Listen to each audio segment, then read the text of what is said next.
ఇప్పుడు వచ్చామని చెప్పాడట. ఎవరైనా బీజేపీ నాయకుడు ఎల్కే అద్వానీ, ఈయన కమ్యూనిస్ట్ నాయకుడు, ఇద్దరి సిద్ధాంతాలు పొసగలు, పచ్చగట్టేస్తే బొగ్గుమంటదంటామే, అలాంటి సిద్ధాంతం వైరుధ్యం ఉంది. అలాంటి అద్వానీ ఆయన స్వయంగా చెప్పాడు, నే ఉపన్యాసం ఉందంటే నేను ఖచ్చితంగా వింటాను, ఖచ్చితంగా చూస్తానని చెప్పాడట. ఇంకో 10 ఏళ్ల ముందు రావాల్సిన ఈ దేశం కోసం అని చెప్పాడట. అది సీతారాం యొక్క గొప్పదనం. అంతేకాదు, ఇందిరాగాంధీ గురించి దేశమంతా గడగడలాడిపోయింది. 75 ఎమర్జెన్సీ కాలంలో 77 ఎమర్జెన్సీ ఎత్తేసిన తర్వాత ఎన్నికలు పెడితే నేను గెలుస్తాను అనుకుని ప్రజలంతా తిరస్కరించారు, ఓడించారు.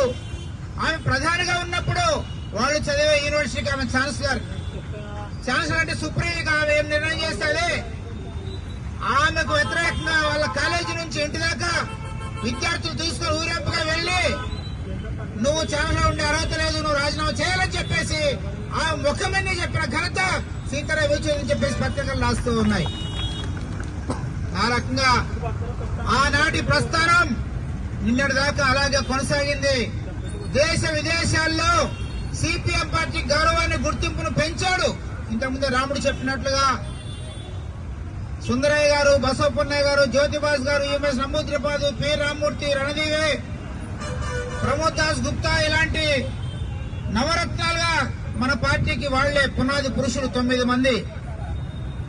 ఆ 9 మంది తర్వాత సీతారాం యేచూరి, ప్రకాష్ కరత్ మన పార్టీ గౌరవాన్ని, గుర్తింపు దేశ దేశాల్లో విస్తరింపజేసిన ఘనత ఈ కామ్రేడ్ది సీతారాం యేచూరి. ప్రకాష్ కరత్ ద్వారా ఎస్ఎఫ్ఐలోకి వచ్చాడు.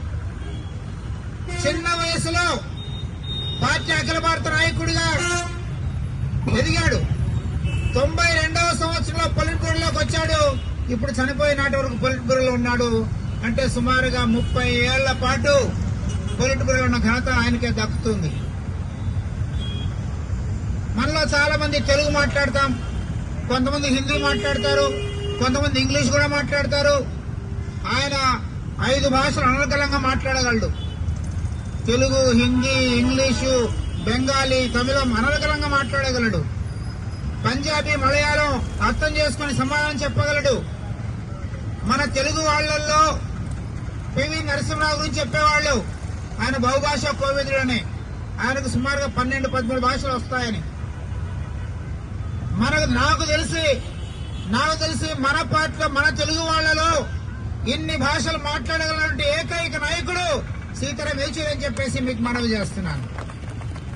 భాషలు మాట్లాడమే కాదు, ఆ మాట్లాడే భాష ద్వారా మన పార్టీ సిద్ధాంతాన్ని ఏమాత్రం అర్థం కాని వాళ్లకు కూడా, పామరులకు అంటే ఏమీ చాలా పరిజ్ఞానం లేని వాళ్లకు కూడా సులభంగా అర్థమయ్యేలాగా భారతం, రామాయణంలో ఉండే ఉపమానాలను బోధించి వాటి మిళితం చేసి చెప్పాలన్న దిట్ట కామ్రేడ్ సీతారాం యేచూరి. అనేక గ్రంథాలు రాశాడు. ఈ దేశంలో మతోన్మాదం విచ్చరిల్లుతుంది. మతోన్మాదం ద్వారా ప్రజలను, దేశాన్ని చీల్చే ప్రయత్నం బీజేపీ చేస్తుంది. ఆ బీజేపీ మతోన్మాదానికి వ్యతిరేకంగా మొత్తం దేశంలో లౌకిక భావాలు కలిగిన, దేశభక్తి కలిగిన వాళ్ళందరినీ కూడా ఏకం చేసే ప్రయత్నం సీతారాం యేచూరి చొరవ తీసుకునే ప్రయత్నం చేశాడు. ఆ రకంగా ఆ కృషి కొనసాగించాడు. అందుకనే ఈ 2024 ఎన్నికల్లో బీజేపీ సొంతంగా గెలవడం సాధ్యం కాలేకపోయిందని చెప్పేసి కూడా మనం గమనించాలని చెప్పేసి కోరుతున్నా. 1991లో ప్రపంచంలో సోషలిస్టు వ్యవస్థ రష్యాలో ఉంటే ఆ రష్యాలో దెబ్బతినింది, పడిపోయింది. అక్కడ పడిపోయిన తర్వాత ప్రపంచమంతా ఇంకా కమ్యూనిస్టు వ్యతిరేక శక్తులుగా ఉండేవాళ్లు. పెట్టుబడిదారీ విధానం అనుకూలంగా ఉండే ఆర్థికవేత్తలు. అయిపోయింది కమ్యూనిస్ట్ సిద్ధాంతం పని, ఇంకా భవిష్యత్తు లేదు, మార్క్సిజానికి భవిష్యత్తు లేదంటే కాదు. దేశానికి, ప్రపంచానికి ప్రత్యామ్నాయం మార్క్సిజం మాత్రమే, కమ్యూనిజం మాత్రమే చెప్పేసి చాటి చెప్పినవాడు, సిద్ధాంతాన్ని అవకాశం బట్టి ఆ రకంగా ప్రజలకు వివరించిన వాడు కామ్రేడ్ సీతారాం యేచూరి. ఆయన యొక్క జీవితం మనకు ఆదర్శం కావాలి. ఆయన త్యాగం, ఆయన నిబద్ధత పత్రికలు రాస్తూ ఉన్నాయి. ఈరోజు ఆయారం గయారం సంస్కృతి పెరిగింది.